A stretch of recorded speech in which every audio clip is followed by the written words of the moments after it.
We are back in the black hole of real estate, and we're getting a lot of questions about how long is it going to take to sell a property in today's market.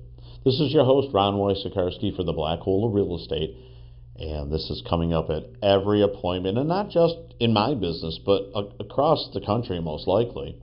It's like, all right, how long is it going to take to sell?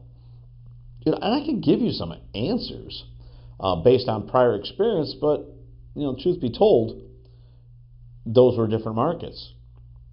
For my 20 years in Florida, we've been just under 50% that go under contract in the first 30 days from the listing side, and just under 80% after 60 days. This is going back 20 years. So with that in mind, about half sell in the first 30 days, more than 3/4 are sold after 60. And after that, you probably missed on price, marketing, condition, location, something.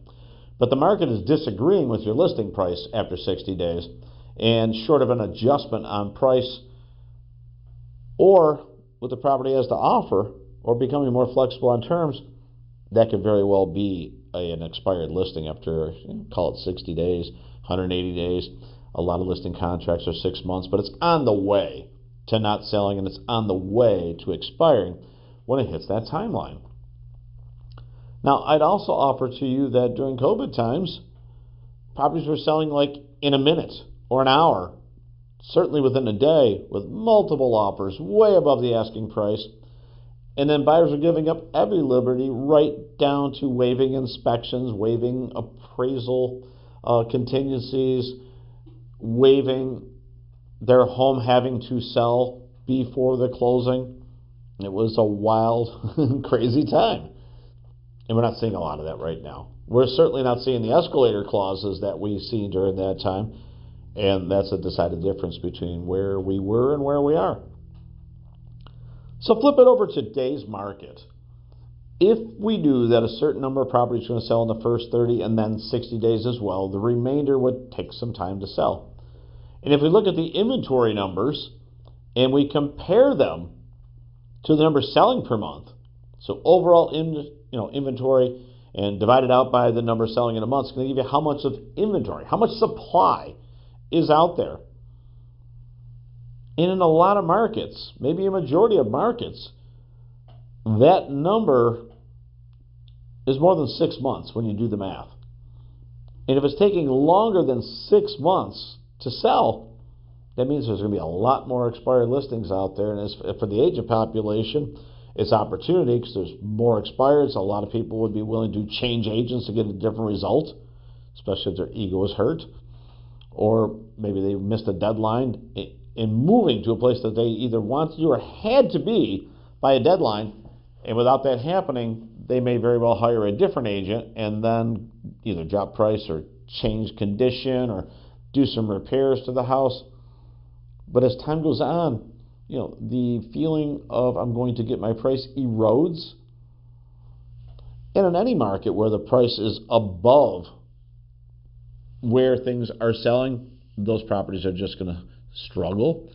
And if you're in a situation where you are longing and wanting to go back to the COVID times that everything sold really fast, or the years before that where things sold really fast but weren't meeting 2% per month appreciation. I mean, imagine a market going up 24% a year compounding. That would be really something to go through right now, especially because inventory levels are certainly much higher than they've been in years.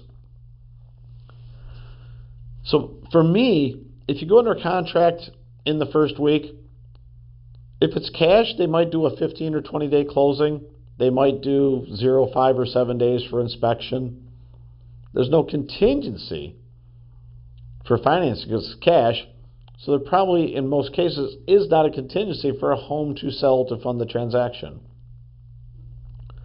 So closings with cash, 15, 20, 30 days, not uncommon. Now, if it's a lender-assisted closing where the buyers are getting a mortgage, it's approximately 30 days to get a loan approval from underwriting.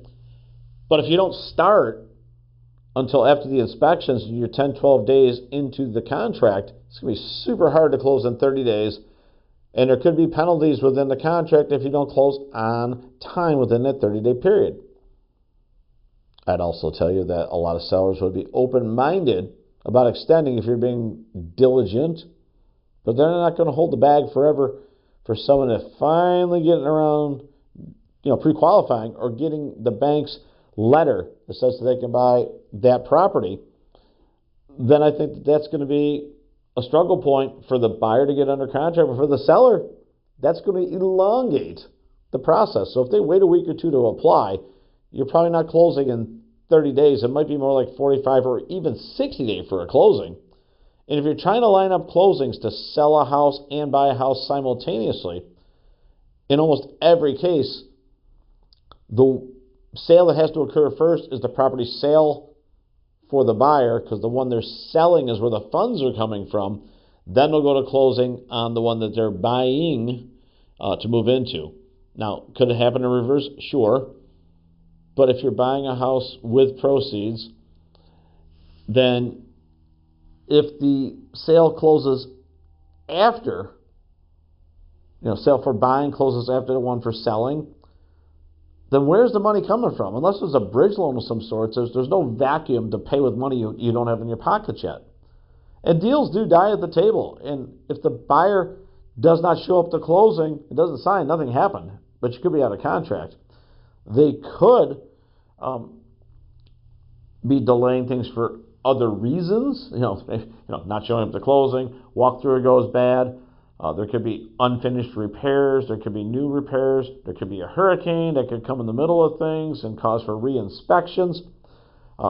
Each one of these, if it's force majeure and all that means is an act of nature, act of God occurs, then the closing automatically get pushed out 14 days. So if you forgot to bind the insurance and the named storm came in, that could delay a closing. So again, how long does it take for a closing to occur? If it's financed, 30, maybe 45 days, especially 40, 45 days if it's FHA or VA financing.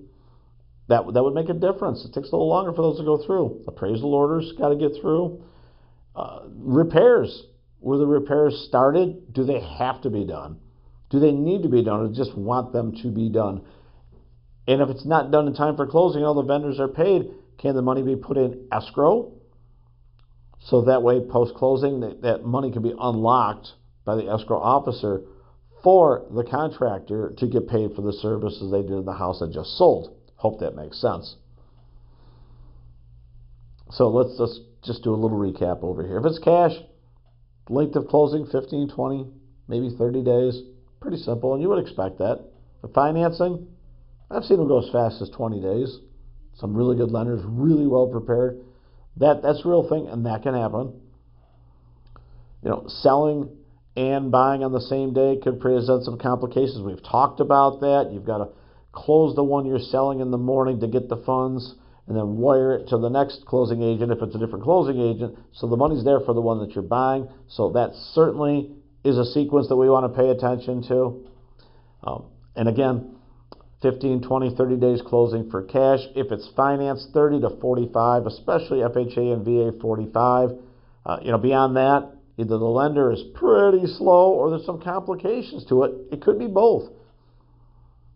And if you're open-minded enough to think that, I'm probably going to have to wait 60 days to close the sale, and if it happens sooner, hey, that's awesome, I'll get my house sooner.